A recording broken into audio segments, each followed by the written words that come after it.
Adillah pada kami tak bodoh, meski memang kami tak pandai.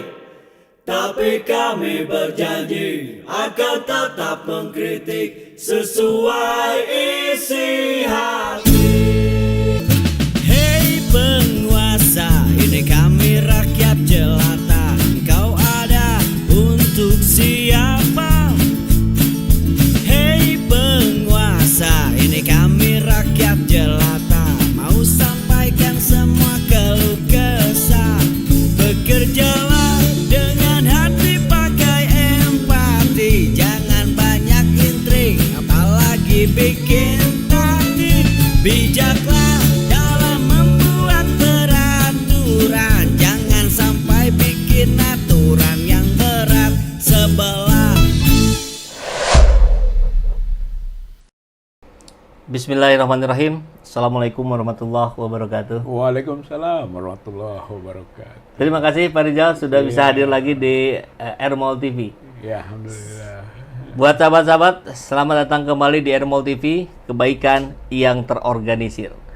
Nah, Pak Rizal, ini hari yang cukup penting ya bagi negeri kita ini. Ada Danantara yang baru diresmikan. Ya. Mudah-mudahan menjadi kebaikan. Kita awasi terus, kita kontrol terus. Ada di belakang Pak Prabowo tuh ada Pak Jokowi dan Pak SBY. Wah, ini hanya sayang Bu Mega nggak ada itu. Kalau ada lengkap para mantan presiden bergabung. Tapi kita tidak akan terlalu fokus ke Danantaranya. Biarlah itu bergulir dulu. Nanti kita awasi, kita kontrol, kita kritisi seperti biasa. Yang menjadi fenomena yang cukup menarik adalah ketika kita melihat upaya dari civil society yang itu diangkat juga oleh media. Bagaimana gerakan-gerakan rakyat, masyarakat, termasuk mahasiswa yang menginginkan adili Jokowi atas kelakuannya gitu, atas kebijakan-kebijakannya selama 10 tahun terakhir ini.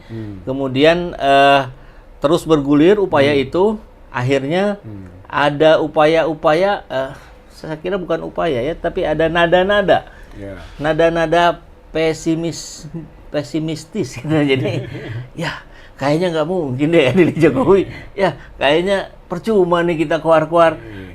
Padahal saya kira tidak ada yang percuma Pak Rizal ya, tapi memang sebuah diskusi ini harus diangkat ke ruang publik agar juga dipahami bukan hanya oleh para tokoh senior, tokoh-tokoh kritis, tokoh-tokoh nasional, tapi juga oleh rakyat jelata gitu, sehingga mereka bisa melakukan sesuai dengan yang seharusnya gitu. Nah, ada yang menarik dari tulisan Pak Tony Rashid ini.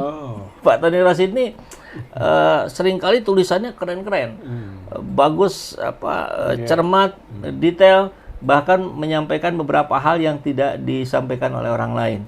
Nah, tapi sebelum kita akan membahas tulisan Tony Rashid, Pak Rizal ya. Ini sebelumnya ada lagu tentang adili Jokowi yang ramai juga ini di media sosial. Coba kita tonton dulu ya.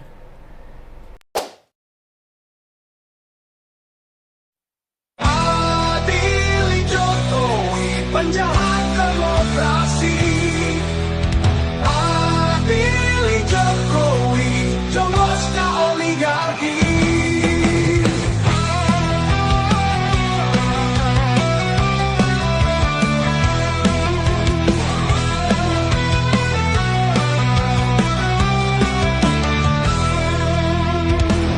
Wahai seluruh rakyat negeri, sadarkah engkau kini si Jokowi yang tirani mengoyak bangsa ini? Rakyat terpecah belah, saling hina, saling caci, demi pertahankan kuasa Raja Nomor Jokowi.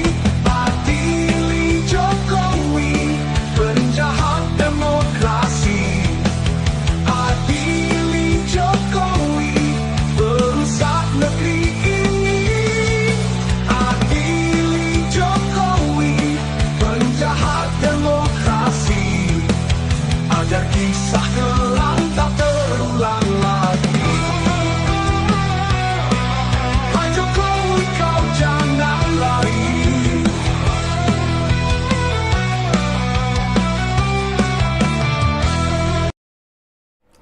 Itu lagu yang cukup viral di Iya, berbagai iya. media sosial. Iya. Artinya desakan untuk adili Jokowi itu terus makin menguat. Tapi ketika kita baca tulisannya Pak Tony Rashid, ini bisa ditampilkan juga di tengah ada. Yang mau ikut baca boleh juga disampaikan, Iya. dibaca. Cara bacanya memang di pause aja, gitu. Nanti ikut dibaca. Nah, Tony Rashid titik 2, emangnya bisa adili Jokowi? Gitu. Jadi kalau saya tidak akan bacakan, tapi kurang lebih lah isi dari tulisan ini nuansanya memang nuansa pesimisme. Bagaimana kita mau mengadili Jokowi ketika KPK-nya seperti ini, gitu. Ketika kejaksaannya seperti ini, ketika kepolisiannya seperti ini, tidak ada yang bisa diharapkan, percuma saja gitu. Sebagai seruan moral, oke lah itu bagus. Tapi kalau sebagai sebuah tindakan yang bisa direalisasi, tampaknya itu jauh panggang dari api gitu dan seterusnya dan seterusnya. Barangkali Pak Rizal juga sudah baca. Nah, tentu kita sangat ingin tahu apa yang versinya Pak Rizal Fadilah sebagai salah satu tokoh yang terus turun ke jalan. Turun ke jalan tuh bukan hanya jalan beneran, tapi juga ke KPK, ke Bareskrim dan ke seterusnya sebagai penggugat prinsipal dan seterusnya. Saya kira kalau Pak Tony Rashid, setahu saya sih nggak ikutan ya, tapi beliau memang sebagai pengamat yang mencermati saja. Nah, kira-kira sebagai pelakunya Pak Rizal. Ya. Oke, Pul, saya kira kalau itu kan pendapat ya. Iya. Kalau pendapat ya sah-sah saja lah, Oke. gitu kan. Bahwa yang lain juga punya pendapat lain, gitu kan. Nah, kita mungkin ya paling kita menguji, gitu kan, masing-masing dasarnya apa kan, Iya, gitu. iya. Oke, Pak Tony Rashid seperti itu ya. Kalau saya mungkin sebaliknya, gitu ya, bahwa adili Jokowi itu bukan hanya semata-mata lontaran ungkapan saja, gitu kan, dan bukan sesuatu yang tidak bisa, gitu. Ini mungkin tesisnya lah, atau mungkin antitesisnya ya, gitu ya, kurang lebih lah. Bukan hal yang tidak bisa, itu bisa. Kecuali kalau itu bicaranya pandangan itu waktu awal-awal ketika bicara tentang misalnya pemakzulan Jokowi, itu kan belum ada tuh ke arah adili Jokowi. Tapi setelah pemakzulan selesai, maka mulailah bergeser ke adili Jokowi. Itu awal-awal tuh. Kalau di situ boleh, kalau menurut saya, gitu kan. Kalau sekarang ini sudah masif, gitu, bahwa yang tadinya hanya pernyataan politik saja, sekarang sudah menjadi aksi-aksi, sudah menjadi grafiti, bahkan sudah menjadi lagu. Iya, barusannya. Ini sebenarnya harusnya dibaca sebagai fenomena. Fenomena sudah meningkat, gitu kan, tentang desakan itu, gitu, bahwa Jokowi memang patut diadili. Nah, bahwa bisa atau tidak bisa itu tentu harus berbasis dong. Kalau basis sebagai negara berketuhanan yang Maha Esa, ya harus berbasis keyakinan kepada kekuasaan Tuhan, ya kan, walaupun tidak harus menjadi jabariyah atau fatalis, tapi kekuasaan Tuhan harus dihitung, gitu. Orang beragama itu kan harus yakin, nggak ada yang nggak bisa, gitu. Yang lebih dari Jokowi aja lah, gitu, penjahatnya. Ya, di gitu negara kan. sebelah, negara gitu ya. sebelah di mana-mana rontok juga, bisa. Awalnya mungkin pandangan-pandangan yang menyatakan tidak mungkin dari mana, bisa muncul juga di sana, tapi ujungnya bisa. Itu kalau sebagai orang beriman harus yakin kekuasaan Tuhan, gitu ya, bahwa Qulillahumma malikal mulk tu'til mulka man tasya wa tunzi'ul mulka mimman tasya wa tanzi'ul mulka mimman tasya wa tu'izzu man tasya wa tudhillu man tasya, kan bisa. Allah itu memuliakan, ya kan, Allah menghinakan, Allah memberi, Allah mencabut, gitu. Menurut saya mah itu dulu, karena kita negara berketuhanan yang Maha, gitu kan, agama. Tapi itu aspek itikodi lah, keyakinan. Tapi aspek biro'i dengan logika juga nyambung. Menurut saya mah mingkuli bab, banyak pintu untuk mengadili Jokowi itu, gitu ya. Tadi disebut oleh rekan Tony Rashid ini, oh dari KPK, dari Kejaksaan Agung, dari kepolisian, menurut saya dari semua pintu bisa, gitu. Ya, KPK korupsinya, gitu ya, jelas ada.